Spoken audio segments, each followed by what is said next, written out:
We finally arrived at part 5 of the personal statement for the dietetic internship application. This is Arlene Grant-Holcomb, retired DPD director and faculty from Cal Poly San Luis Obispo. And I am going to wrap up in a moment, hopefully. So this last question, what other information do you consider important for the selection decision? This is the one that really ties everything together, and I use the expression, it locks down your choice and your fit for this particular program. In the picture, I put a picture of one of our former students who's now a dietitian mixing a salad. And I like to use the kind of mixed salad comparison because there may be a lot of different things in this last section. So don't feel that it has to all be about the same topic. This section will definitely demonstrate your familiarity with the program that you're applying to. And even if the other sections of the personal statement are all the same, this one must be unique. This part, the answer to this question, really must be individualized for each particular program.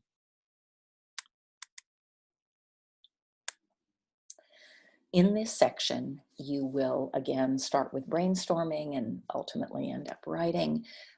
You will definitely describe how this program is a perfect fit for achieving your professional goals.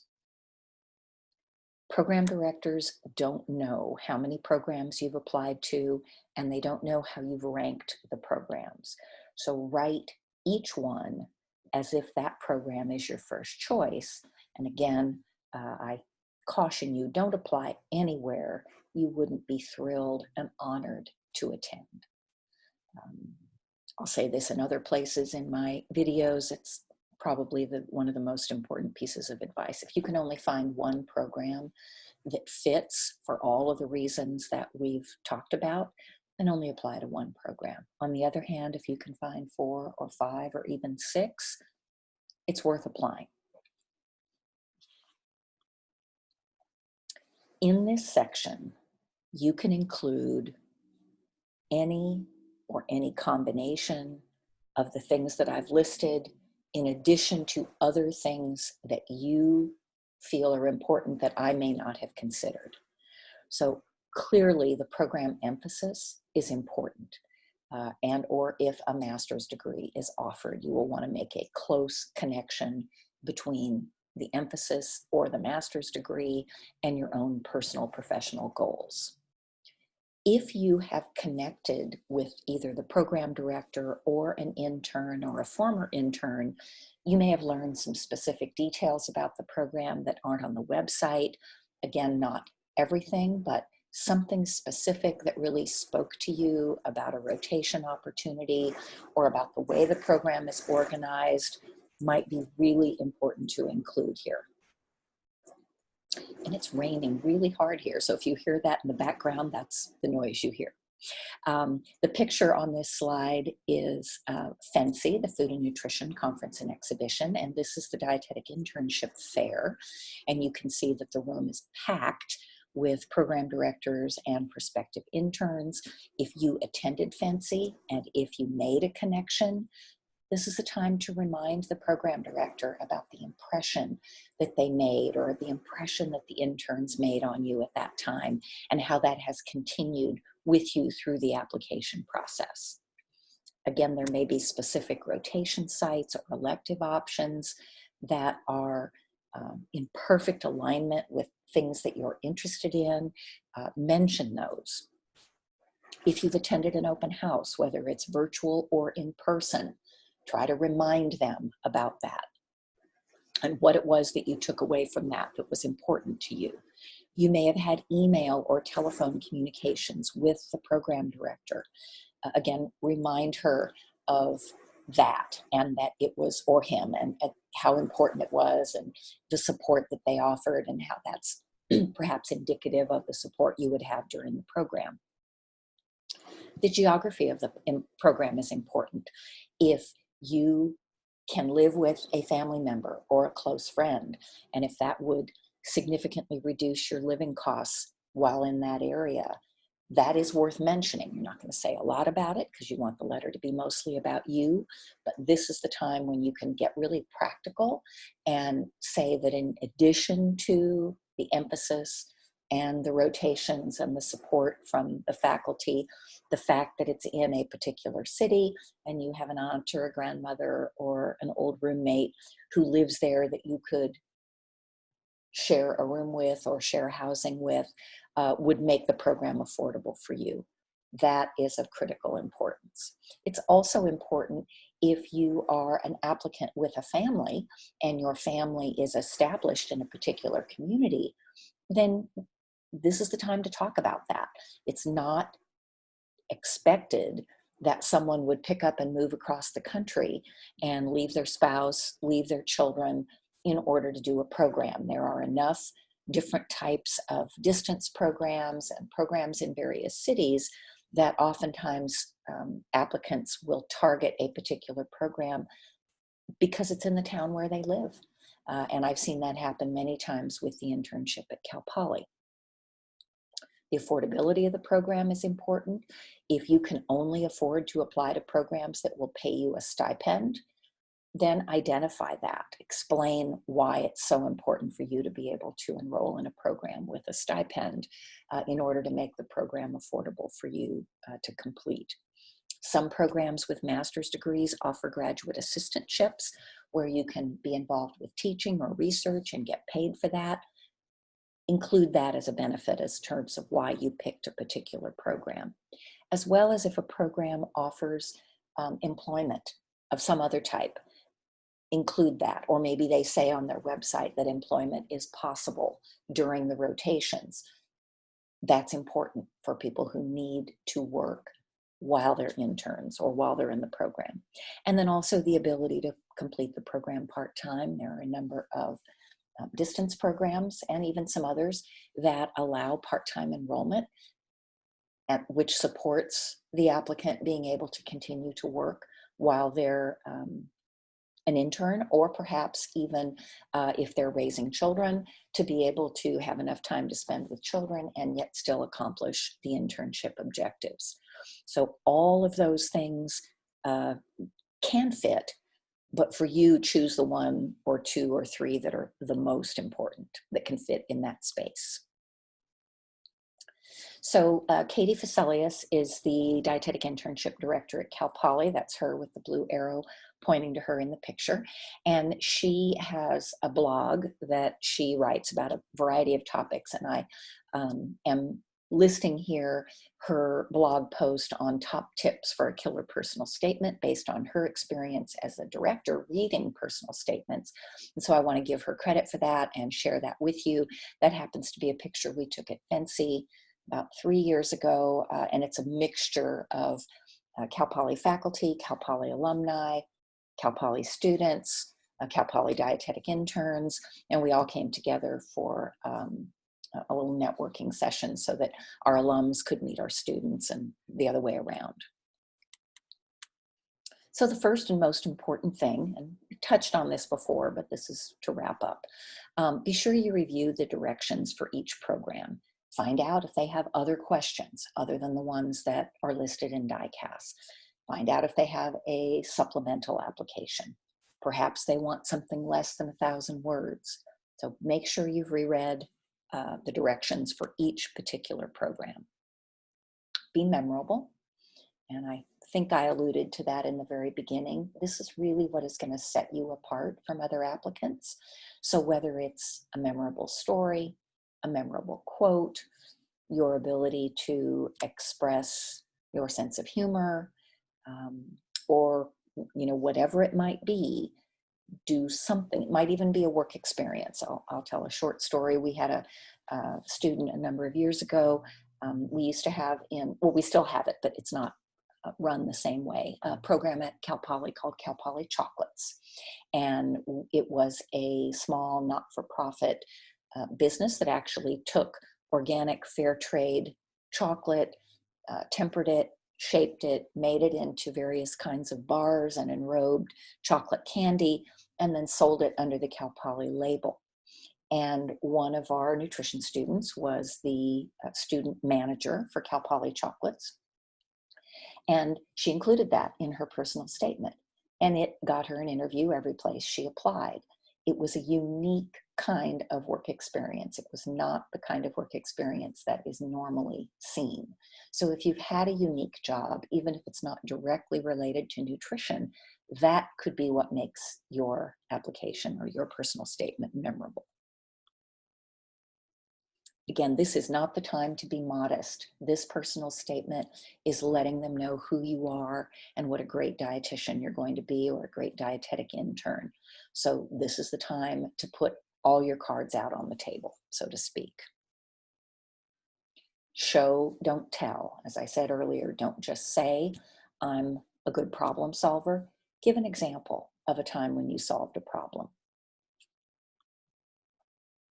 Do your homework, and what that means is investigate each program, get to know the program. Don't pick them just because you heard from someone else that it was a great place to go. Make sure you understand the emphasis, you know about the rotations, you understand how much it costs, you know when it starts and when it ends, you know that they get a week off at Christmas and that's it, or maybe they get other time. But again, time off is not something you really want to address, but the more familiar you are with the program, you understand that if it's in the north, that it snows there.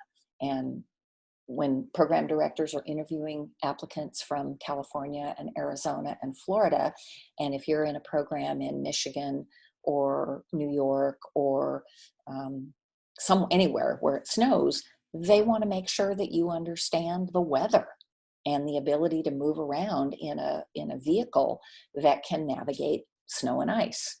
So those are the kinds of things that can fit there. And then get lots of people to look at your work. Again, your family, your DPD director, your instructors, anyone who's writing a letter of recommendation for you would probably like to see your personal statement. It would probably actually help them with their recommendation. I always ask applicants who have asked me for letters of recommendation to provide me with at least a rough draft of their personal statement so that I can make sure we're on the same page.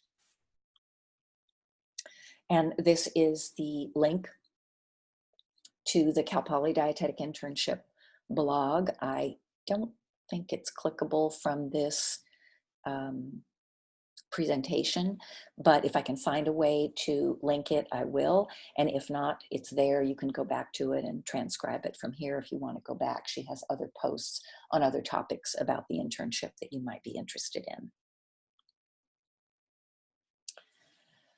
So once you've thought about all of those things, now we're getting into kind of the tips. We've covered the questions. Again, lots of brainstorming, lots of reflecting on your own journey.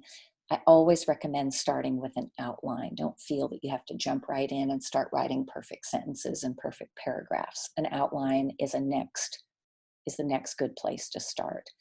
Then it's at the very beginning, if you want to start in the first paragraph, it's perfectly okay and sometimes advisable to start with a memorable story or a quote. You may have a favorite quote that's a life verse for you, or a life quote for you that means a lot to you, that will be reflected throughout the things that you say. It's perfectly okay to start with that. Be sure to write in the active voice, but don't start every sentence with I or my. And if you're not sure about the difference between active voice and passive voice, just Google it and you'll find some good examples. The Purdue Online Writing Laboratory has a very nice section on the difference between active voice and passive voice. If you have low grades in DPD courses, explain them and explain any classes you've repeated and what you did to improve. Focus on highlighting characteristics that are not obvious from your resume or experiences or transcripts. I'm not sure about other universities, but at Cal Poly in San Luis Obispo, if you're earning a minor, the minor does not show up on your transcript until after you've graduated. So if you're applying in February and you're not going to graduate until June, unless you tell the reader that you're earning a minor in biology or a minor in psychology or a minor in Spanish, they may see those classes there, but they may not know that you're completing a specific curriculum. So that's one thing that's good to mention.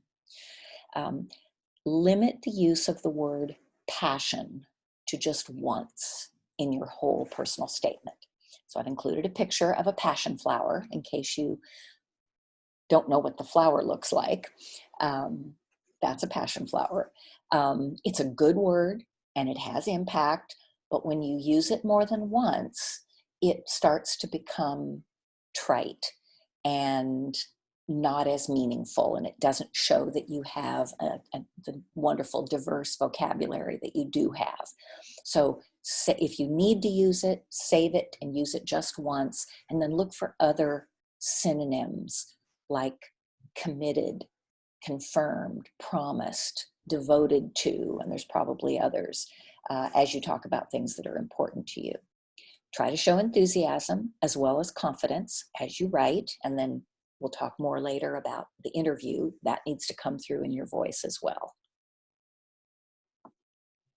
If you've connected with a previous intern that has completed the program that you're interested in, you can ask them to read your personal statement and get feedback on it. They know the program, they know the program director, and very likely they'll be able to point out things that might be important to that program director or might not be.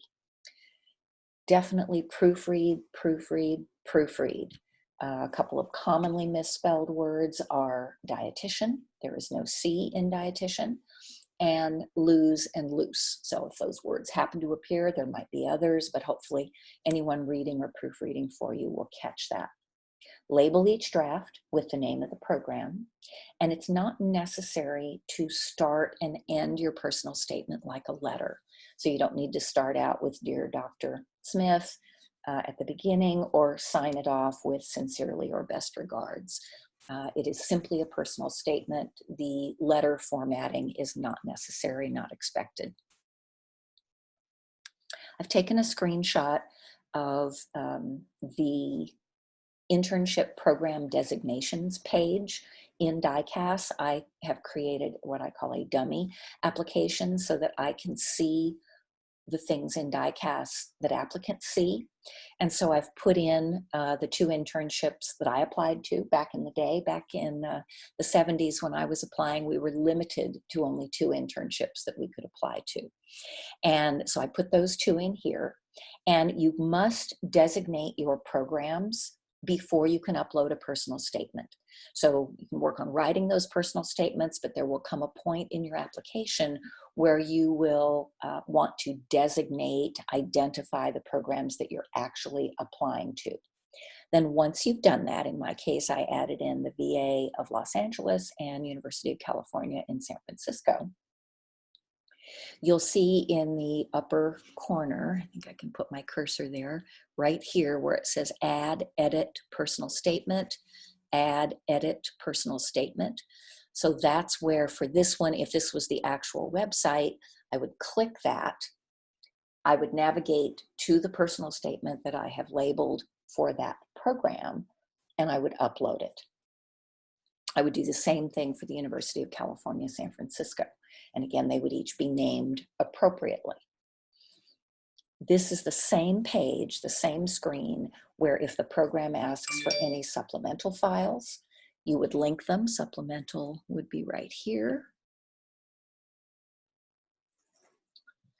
And this is also where you link your references. So when you're ready to add references, you would click on the Add or Edit References, and we'll cover this again when we're talking about DICAS, but you would click Add or Edit References. It will take you to your references page, and you will choose the references that you want to go to that particular program. If you're only getting 3 references and all 3 references go to the programs you're applying to, then you click the same 3 references for all programs. On the other hand, if you've chosen a particular grouping of references based on what a program requires, and maybe you have 4 or 5 references in your portal, then that's where you select the specific references that go to each program. You will not be able to submit until both personal statements and references are linked on this page. And I put emphasis on this, I'll say it again in another presentation, because this is a place where sometimes students get stuck and they are trying to submit and DICAS won't let them submit. And usually it's because something is missing on this particular page. Either the personal statement hasn't been linked or the references haven't been linked.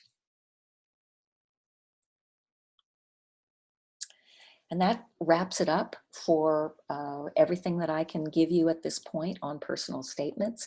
In the next series of videos, I'm going to cover the DICAS application parts and the process.